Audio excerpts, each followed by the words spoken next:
кышкысы, ар бир жандын келет ырын уккусу, обон созуп чыксын анда кайрадан, эмгекчил кыз маданияттын мыктысы сахнада Айпери Кулбаева.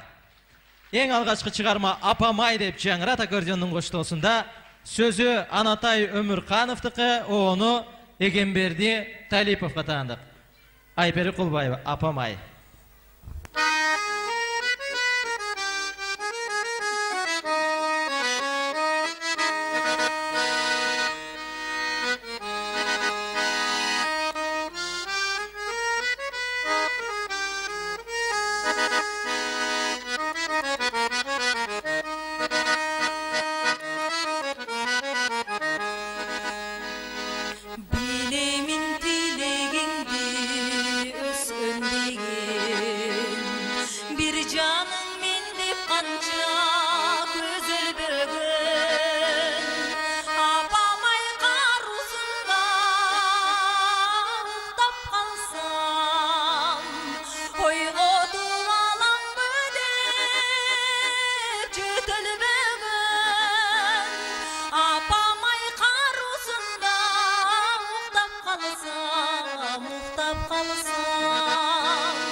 Айтырған ұчқан желден салам дуа, башқача бабалақта барғанымда, киімденің жақшысын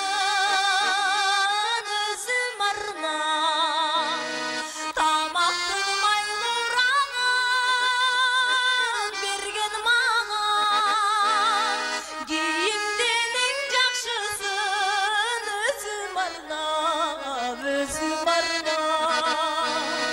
Апамай, тамақтың майлырағын берген маған.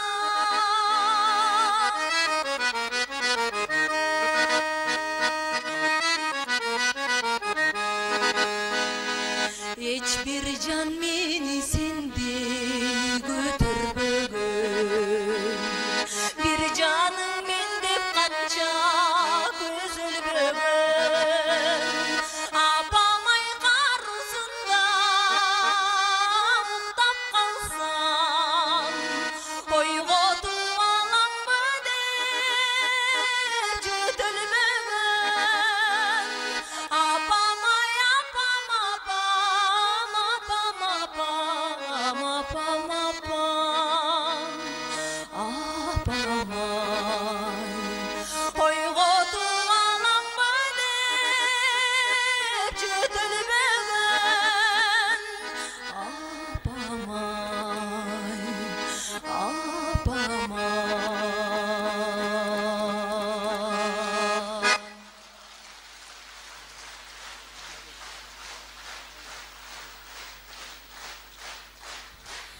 Чоң рахмат.